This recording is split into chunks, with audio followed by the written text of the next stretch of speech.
बिहार में इस साल होने वाले पंचायत चुनाव को लेकर लगातार अपडेट आप तक हम पहुंचाने का काम कर रहे हैं। देखिए, इस बार का चुनाव बेहद ही ज़्यादा महत्वपूर्ण है।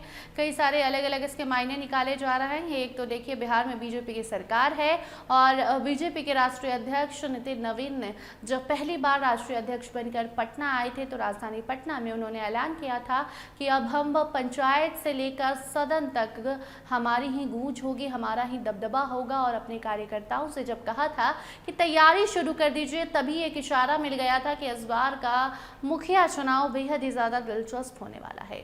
और उसके बाद मुखिया संघ की एक मांग कि परिसीमन कीजिए, लेकिन अब जो खबर है उसके मुताबिक परिसीमन की डिमांड तो पूरी नहीं हो पाएगी, लेकिन एक सर्वे ज़रूर शुरू हो गया है। जिसके बाद अब ये कहा जा रहा है कि जल्द ही जो रिजर्वेशन रोटेशन होने वाला है, यानी कि कई पंचायतों के आरक्षण जो हैं वो छीने जाएंगे और कई नई पंचायतों को आरक्षण दिए जाएंगे, क्योंकि काफ़ी ज़्यादा बदलाव बिहार के ज्योग्राफी में हुआ है, जिसके कारण ये सर्वे शुरू किया गया है। और ऐसे में अब बिहार के मुखिया को झटका इस लिए लगा है क्योंकि मुखिया संघ की मांग थी कि बिहार में परिसीमन कराया जाए, जो कि मांग पूरी नहीं हो सकी। ऐसे में जो दीपक प्रकाश हैं उनका साफ तौर पर कहना है परिसीमन नहीं होगा, लेकिन एक सर्वे ज़रूर हो रहा है, जिसके बाद आरक्षण रोस्टर जो है वो बनकर तैयार हो जाएगा। और सबसे बड़ी बात ये है कि इस बार का चुनाव अलग तरीके से होने वाला है। पहले पंचायत चुनाव को लोग काफ़ी हल्के में लेते थे, हालांकि वाद विवाद काफ़ी ज़्यादा होता था, लेकिन इस बार शांतिपूर्ण तरीके से चुनाव कराने की तैयारी है। राज्य निर्वाचन आयोग भी तैयारी कर लिया है और ऐसे में इस बार 6 पदों पर ईवीएम से वोटिंग होनी है। पोस्ट ईवीएम मशीन जो है इसी महीने बिहार आ जाएगा और सभी जिलों को मशीनें दे दी जाएंगी। ये जानकारी पहले भी आपको हमने दी है, लेकिन बार बार ये अपडेट इसलिए देते हैं ताकि आपको याद रहे कि इस बार आपको पंचायत चुनाव हल्के में नहीं लेना है। और सबसे बड़ी बात कि मुखिया को झटका लगा है।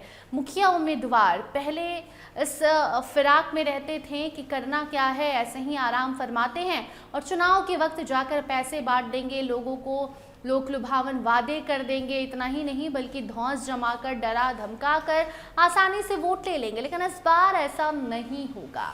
तो यह साफ तौर पर प्रशासन को आदेश दिया गया है कि चुनाव के पहले आपको चप्पे चप्पे पर खड़े रहना है, आपको निगरानी करनी है कि कहीं पैसे ना बांटे जाए।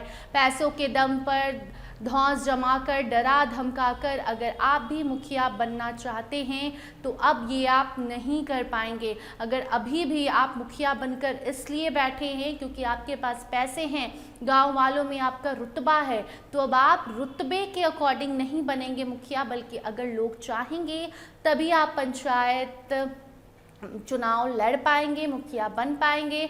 क्योंकि अब चप्पे चप्पे पर पुलिस प्रशासन की तैनाती होगी, क्योंकि अभी से प्रशिक्षण दे दिया गया है और अभी से जिस तरीके से तैयारी चल रही है, साफ तौर पर समझ में आ रहा है कि इस बार का पंचायत चुनाव काफ़ी ज़्यादा अहम होने जा रहा है। क्योंकि हाल ही में बीते विधानसभा चुनाव में साफ तौर पर उदाहरण देखा गया कि किस तरीके से शांतिपूर्ण तरीके से संपन्न हुआ चुनाव। ठीक उसी तर्ज पर पंचायत चुनाव, क्योंकि कहा जाता है कि छोटा चुनाव है, विधानसभा बड़े लेवल का चुनाव है, इलेक्शन है, लेकिन छोटे चुनाव में जितने वाद विवाद होते हैं उतने शायद ही इतने बड़े बड़े चुनाव में होते होंगे। और यही कारण है कि इस बार राज्य निर्वाचन आयोग एकदम अलर्ट मोड में है। पुलिस प्रशासन को अलर्ट कर दिया गया है कि आप ध्यान रखिए, कोई धांधली नहीं चलेगी। ऐसा भी हो सकता है कि एक जिले के जो प्रशासन है उन्हें दूसरे जिले भेज दिए जाए ताकि पहले से कोई सेटिंग करके ना रख सके। बहुत सारे नियम कानून इस बार लागू होने वाले हैं।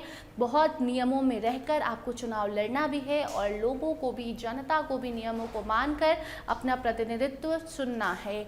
बाकी इस खबर में इतना ही। से जुड़ी कोई नई जानकारी आएगी तो उसे आप तक जरूर पहुंचाएंगे। देखते रहिए स्टार टीवी बिहार। धन्यवाद।